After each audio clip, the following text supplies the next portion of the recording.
All right. Well, moving on here, lots of articles about exercise and lifespan. This was fascinating to me. CNN, Sandy Lamott reporting, look to exercise to extend life even for the oldest, study says.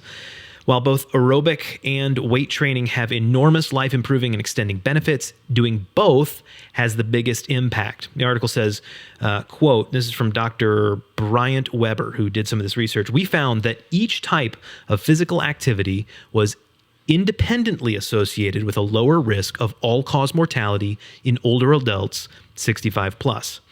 Those who met the muscle strengthening guidelines only, so people that were only doing weight training or resistance training versus neither, had a 10% lower risk of mortality. And those who met the aerobic guidance only had a 24% lower risk of mortality.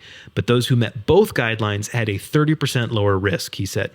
People who were 85 plus and older who met both the aerobic and muscle strengthening guidelines had a 28% lower risk of dying from any cause than people over 85 who met neither of those guidelines, the studies found. And that was from a study published in JAMA. And then this was a separate article from a separate study. This study was the one that it's going to reference is from the British Journal of Sports Medicine. And these articles came out within a couple of weeks of each other.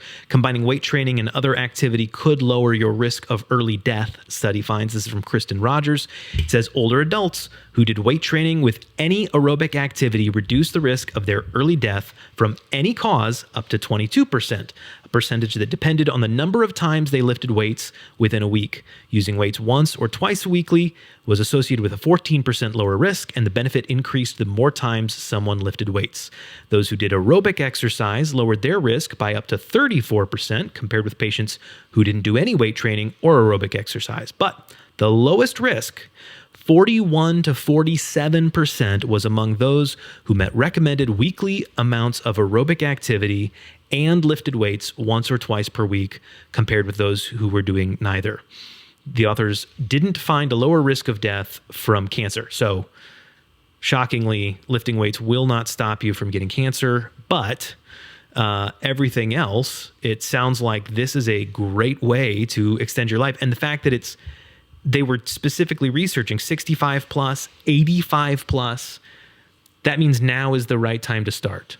Yeah, the JAMA study, I thought this was pretty interesting. I mean, we have talked about the physical activity guidelines in different settings. And so I like that in these studies, they were used as a reference point and used as like, hey, if these people are, exercising 2 days a week or they're exercising beyond 150 minutes a week, which the guidelines suggest. Right. I just like that it, crystallizes a little bit more of those recommendations.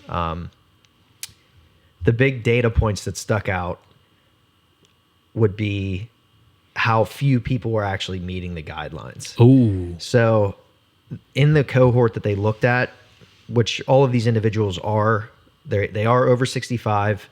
I think over 50% were women, but still, it's still generally a decent snapshot of the general population.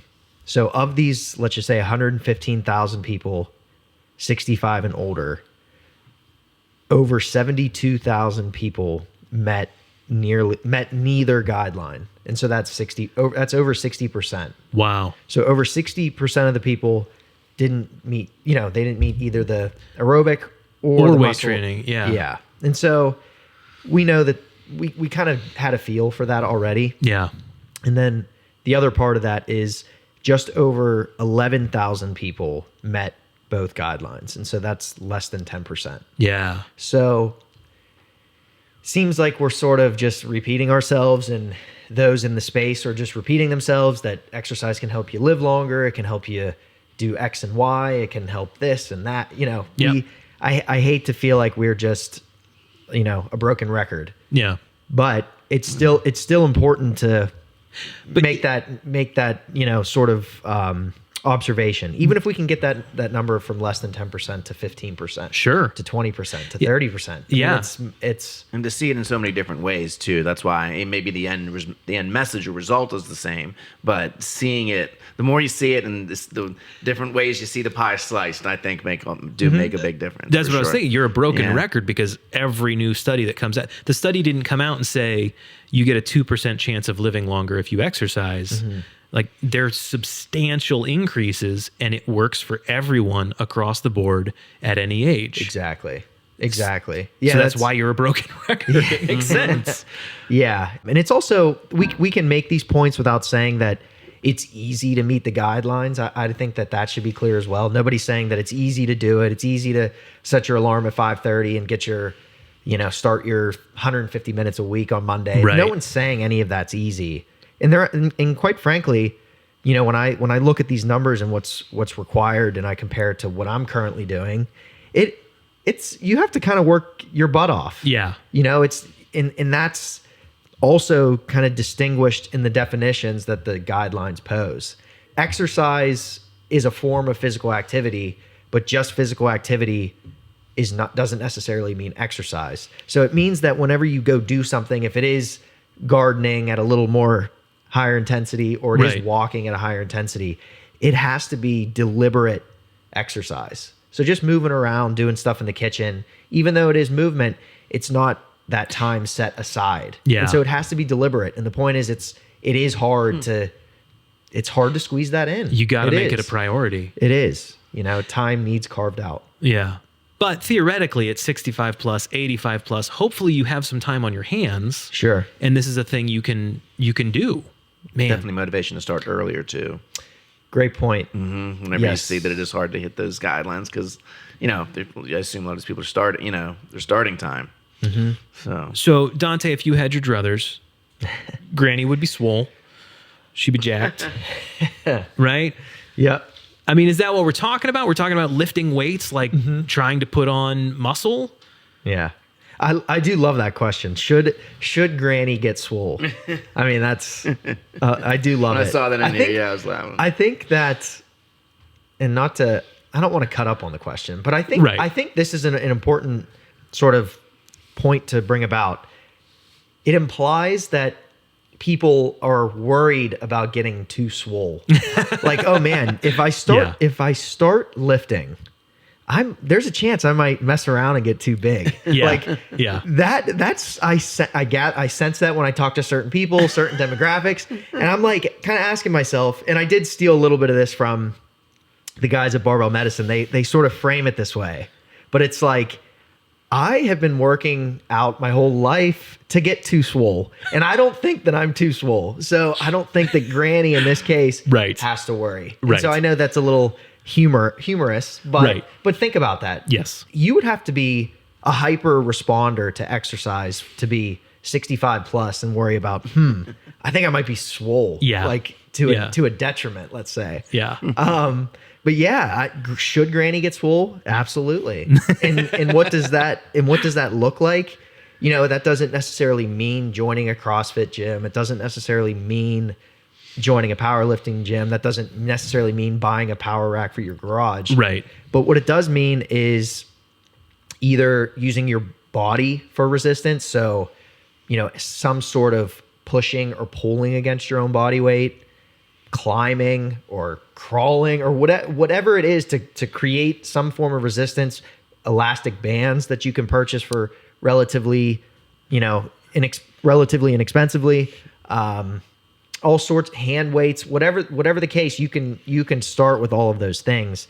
And I do know that even some of those recommendations can feel a bit nebulous. So it's like, I bought the red band, the green band, the blue band. Now what the heck do I do? Yeah. It is hard. But the point is just get those things. Yeah. Make sure they're in your kitchen or in your family room or in your garage so that you feel tempted to pick them up. Yeah, if you're going to be watching TV, you might as well learn a couple of exercises as well and do those while you're watching. Anything is better than nothing. Exactly. And up until this point, a lot of the emphasis and a lot of the reasoning behind why you should resistance train, let's just say, was to make, individuals that are 65 and older, to give them more independence. So less, basically just less fall risk, Right. which is huge. And that's still a huge point of why you would want to work on balance training, muscle strengthening, flexibility. All of that stuff will help. But just to go back to these studies, the fact that they decrease your all-cause mortality Right. from lifting weights, really? Yes. I mean, that's a big thing. So we're talking independence and extending out your lifespan. I mean, those are two big distinctions. Living Yeah. longer, better. That's Yes. what we Yeah, want. that's Yes. an incredible combo. That's awesome. The fact that it doesn't affect cancer mortality, I thought that was kind of humorously tacked in there. Is that not a given? Yeah. I would have to, honestly, I didn't dive super deeply into that part of it. Sure. Because the last that I read, the physical activity guidelines, they do highlight different cancers that you will have a lower risk Interesting. essentially of, maybe getting. Yeah. So I would take that with a grain of salt. I don't think that anybody's saying that lifting weights or doing resistance bands is going to like decrease the size of a tumor you have or something. Right. No, that is not going to happen. But I know for a fact that it can decrease the likelihood of breast cancer, let's say. Really? Or, yes. Okay. And bladder cancers. And there are certain cancers that there's some sort of link. Interesting. Maybe if there's a hormone link. Especially more of like a downline sort of thing. So Yeah. so let's just say you're obviously exercising to maintain a healthy weight. If you're at a healthy weight, you're less likely to maybe contract one of the cancers that are more associated with increased adiposity or whatever. Wow. So we can look at this in a vacuum. Right. And we can look at all cause mortality, like we can look at those things. But even though it's not decreasing tumor size or doing different Right. things like that, it's not like preventing all nebulous cancers, let's just say. Very cool. So the big takeaway from this is start moving. Yeah, as always. Yeah. Yeah. Run, jump, climb trees, pick up heavy things, and do it on purpose. Exactly. And starting early is Yeah. starting early, all huge parts of it.